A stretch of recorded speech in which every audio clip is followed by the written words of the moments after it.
We are back. Here we are again. Yes. Hello? Yeah. See this?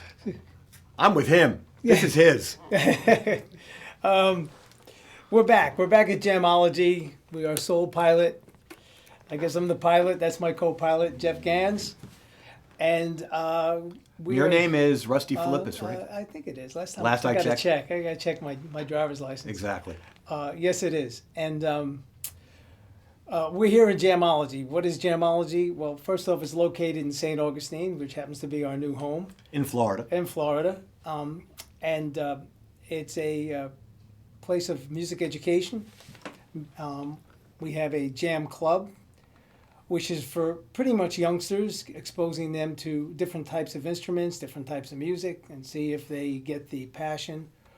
Or it just becomes something of a therapy. Either way, it's a win-win. Absolutely. A lot of emphasis on social interaction and working together Right. and doing projects. So that it's very, very developmental, for early childhood. It's for those that are 7 to 70 plus.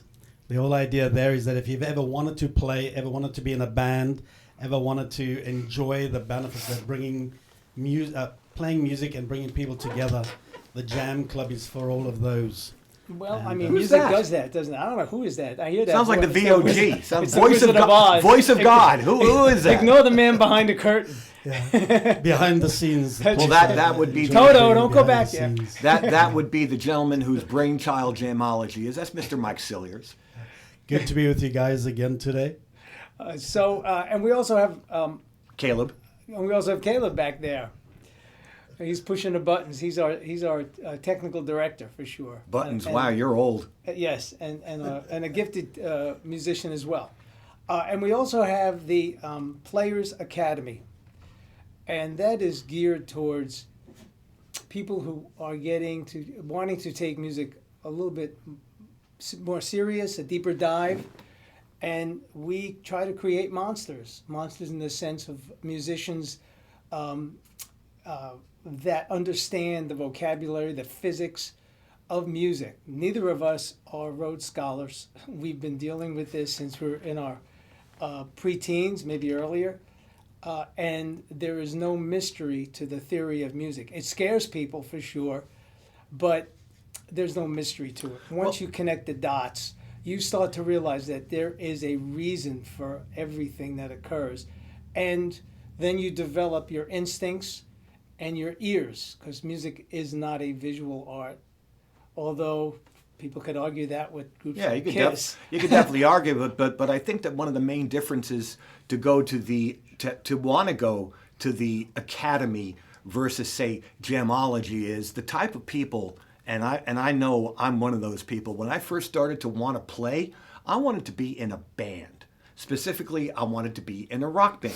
And I wanted to learn what those people on television and on record were playing, which doesn't necessarily mean that there was theory behind it. If I could play by ear and I could find the notes on my bass or on my guitar, there they would be. But what the Academy is stressing is more of a musician desiring to have more individual achievement and more knowledge of music and his own instrument in case he wants to do something beyond playing in a band. Yeah. If he wants to be a jazz musician, if he wants to be a studio musician. If he wants to be a composer, an arranger. Correct. An educator.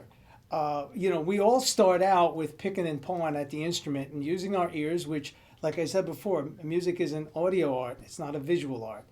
But we all started with this, and then we just made it grow. We became more If we and more wanted aware. to. If we wanted to. I mean, because a lot of people right now, a lot of people that are even still amateurs, but that happen to be very affluent from having become CEOs for many years or surgeons, they still want to play the same songs they learned when they were 14 years old. And there's a large environment for that. And yes, Jam-ology will cater to that as well. But for people that want to know more about the craft itself, that's what the Academy is here for. Well, the way I view, once you move into being an artist in anything, you look in the mirror every day and you try to build upon what you deem is a weakness. So you peel back the onion and you wake up and you go, well, I really, don't really negotiate these set of changes that well. And then you pick it apart What's until a you change? own it. What is Well, set of changes? Well, set of chords, whatever it could be. I mean, it could be if you're a photographer, you're still constantly pulling back the envelope to understand depth of field or whatever it is that happens to be that discipline. No, meaning that in our language, Enter Sandman and She Loves You have sets of changes. Right. They have chords in them. But the language that you use, sets of changes, Sets of is more changes. geared to the academy mentality than it is the band. I want to be in a band and get chicks and, compete with the jocks And money for nothing. mentality. Exactly. Right. So that's what I think a big pivot is. As a matter of fact, But when you watch people who've played their whole life and then you connect some of the dots for them and they stare at that page or stare at what you just gave them and the light goes on, then they realize that it's not a mystery. When people say you're gifted, here's my definition of gifted. The gift was the attraction. Everybody has an attraction to something. Okay, whether it's medicine, whether it's sports, whether it's music, whether it's visual arts, it's an attraction. At some point, you determine, is it just an activity like Little League or football playing in high school? It was an activity. It was not a passion. Then so you prioritize your passion. That's the gift. After that, it's discipline. People may think that you woke up, and you got hit by lightning and you could play the bass the way you play it. No. You logged hours and hours sitting behind the instrument. Well, in the defense of the Academy, I want to tell you, I don't think I have ever told you this story. It's one of the most embarrassing moments of my life that ever happened because I flogged myself. I mean, I'm pretty okay now, but I flogged myself for what I did when my father took me for college interviews. Now, in high school, I was known as a good rock guitar player in the Hendrix and Clapton, tradition. I could play Purple Haze. I could play Foxy Lady. I could sound like Hendrix. I could do all that. I had my newly acquired Les Paul Custom that I bought from Sam Ash for the staggering figure of $318 with the tax. Point is, I was a big star in senior year high school. He doesn't remember any of the small details. Right? Norton. No, Jeff Ganz. He's the best guitar player in the school. Now my father takes me and I said, you know what? I want to be a musician. Okay, so he takes me to Berkeley, your alma mater. Yeah. As a matter of fact, this is 1970. There's a very good chance you were there. I was there. I was a freshman. So we got a special meeting with the Dean Emeritus in Residence. It was probably Robert Scher. So whoever it was, he was an older gentleman, and he took the time to meet with me and my dad. And you know what Mr. Idiot here said? I don't know if I want to study here. It'll inhibit my creativity. and I'm thinking to myself, how could I even have been the audacity of a statement like that? I mean, Well, it was based in lack of understanding. It was, of course, it was based in zero understanding. Right. So what happened? The whole point is that I was the king of the anthill in high school. Right, well, but I had no interest in I had no interest in learning anything outside of what I knew. I just thought I could legitimize myself by. So what? I can't read. Oh, if I hear it once, I'll be able to play it. I mean, all of this like high school arrogance because I could play. Let me stand next to your fire and people would like it. Right. You know what I mean? Well, I mean, we all early on, everybody because of lack of understanding puts speed bumps in the way and.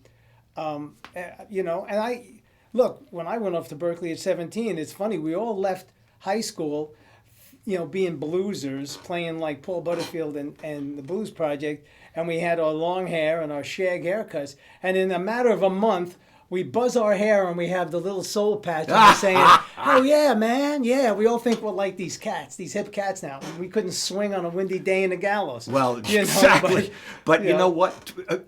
In terms of statistics, if I would have gotten into Berkeley, I would have been one of those new guitar players that left after 6 months. Nah, man, this ain't for me.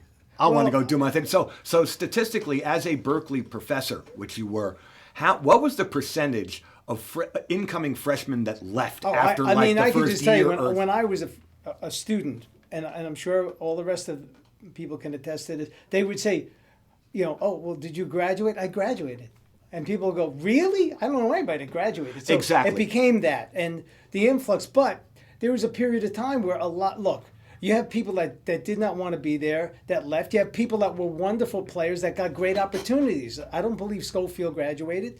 But look at how can you beat the opportunities that came his way? And he's a marvelous